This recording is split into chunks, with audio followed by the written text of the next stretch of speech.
What's up, everybody? Coach Trevor here. So today in this video, we're gonna go over a barbell conventional deadlift. And then basically, when we're teaching a class and there's someone who's like brand new, there's no way in hell I want you to put them on a barbell deadlift their first day, right? So if that's on the board, you're grabbing them, taking them to the side, you're teaching them how to do a kettlebell hinge, make sure they have a good position for it, put them on kettlebell deadlifts. If they've deadlifted before and they're familiar with it, like with load and that type of stuff, like you've already asked them those questions before the class started, then you can maybe put them on a light barbell, see what their positioning is like. If their back is doing some weird stuff, knees are doing some weird stuff, you might be able to coach them out of it. If you can't coach them out of it, put them on a kettlebell, teach them good positioning, breathing, bracing, teach them how to control the spine, and then build them up from there, all right? Just because in the long run, they're gonna hurt themselves. And on top of that, we're liable for it. So that's garbage if they can't control themselves. So, conventional deadlift. Remember, this is just a way, not the way, all right? So, for you to be relatively straight, grip on the floor. For me, my shins are gonna be about an inch away from the barbell here, okay? So when I'm going through a deadlift on this setup, we can keep it as simple as possible or as complex as possible as you want. I personally like to go through different steps and stages. I like to think that I'm already lifting the barbell up here. I'm standing straight up. I like to breathe and brace first before I even go down into my hinge, just because we know our back is straight when we're standing up. And so when we go down here, we don't wanna guess what's straight on our spine, okay, right? So if we're down here like this, it's all rounded. We don't wanna pull ourselves down and guess what straight is. I like to know what straight is, have it brace, hinge, and then go from there, okay? So checklist, I'm gripping the floor, boom. I'm squeezing my glutes here, okay? I'm creating tension, I'm activating my quads. I'm breathing, I'm bracing here. Big chest, I activate my upper back. My lats are on, okay? I'm reaching my arms as far down as I possibly can, okay? My hands are on my shoulders. I'm tucking my chin. Now, I'm gonna hinge, so I let go of my glutes, right? My glutes are firing out crazy. I'm gonna let go of my glutes and I'm gonna hinge. I'm still bracing here, right? And remember, when we hinge, we're not extending. We're keeping this packed. Rib cage is down, drawing the belly button. This is stacked on top of each other. This positioning, right, this distance doesn't change when we hinge, okay? It doesn't get greater. It stays the same. It doesn't get smaller either, all right? It stays the same. Big chest, boom. You're gonna hinge. Now I'm down here. I feel I'm hinging back. I'm kind of leaning back a little bit. My knees are pushing out into my forearms, right? So I'm hitting my glutes, I'm gripping the floor. If I need to breathe again, I can breathe, brace, engage my lats. I want to hear a click, boom, drive up, weights in the heels, the midfoot, stand tall, squeeze the glutes, okay? And then, if you breathe from the top, breathe the brace, boom. If not, hold it, come back down, hips back, knees out, breathe in, brace, stand tall, squeeze the glutes, okay? So remember, on this, there's different breathing variations on this. Like, it depends on what you're comfortable with and what you like. If you're breathing from the bottom, you're breathing, bracing, exhale 50% of the air on the way up, boom, come down, inhale, brace, come back up. If you're breathing from the top, breathe, brace, hold it on the way down, boom, grab the bar, exhale 50% on the way up, breathe in, abs on tight, hinging. Okay, if you have to breathe out a tiny bit on the way down, that's okay. But remember, the more air you let out, the less inner abdominal pressure you're gonna be having, the less stability you're gonna have, the less bracing position you're gonna have, okay? It also determines too on how many reps you have on a deadlift, okay?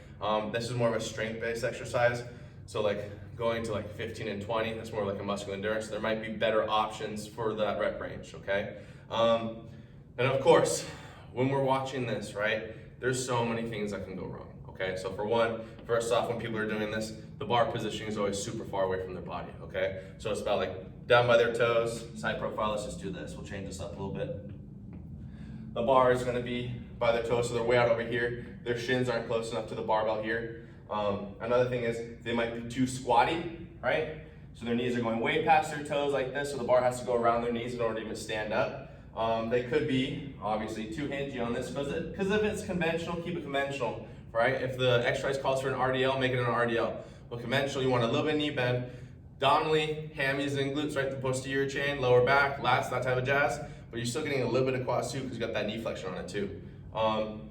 So what it looks like in a good positioning, looks like this. I'll show you how I hit it. Grip on the floor, breathing, bracing.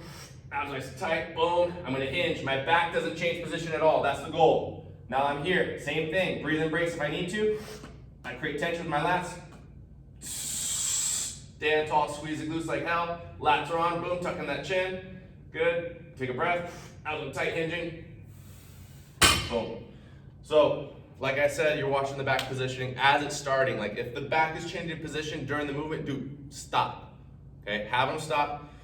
Maybe elevate the barbell, lighten the load, put them on a kettlebell, put them on dumbbell, whatever. Okay, whatever needs to be done. Sometimes, especially if they have lower back issues, having the load in the front isn't necessarily the best thing. Put them on a trap bar, right? Double kettlebell briefcase, a lot more easier on the spine. Another thing that we can also focus on is the top positioning, right? So the lockout. And like I said, we want prerequisites for everyone, okay? So like, if they're missing this position right here, right? They're overarching like this, okay? They're not bracing, they're not drawing in their TA, okay? They're not creating tension here. Rib cage isn't down, all right? They're creating an excessive arch.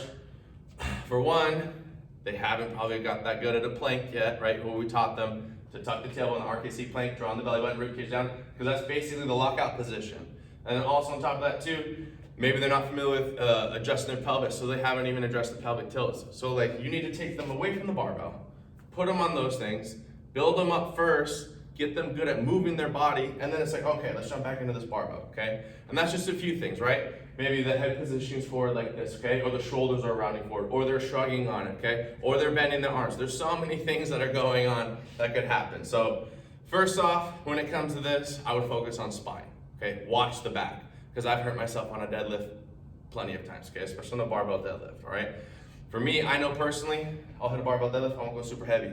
Because my sport in general, I like jiu-jitsu. Okay, remember, why are people in here? Like, are they here for a sport? Are they here for health? Are they here for, they want to just become powerlifters? So, okay, great. If they want to be heavy, super strong powerlifters, this is a sport we'll drive them into. Okay, let's get into that. But if they have another sport, this is supposed to complement their sport. Okay, so that especially don't let them get hurt in the weight room. Don't let them get hurt on deadlifts.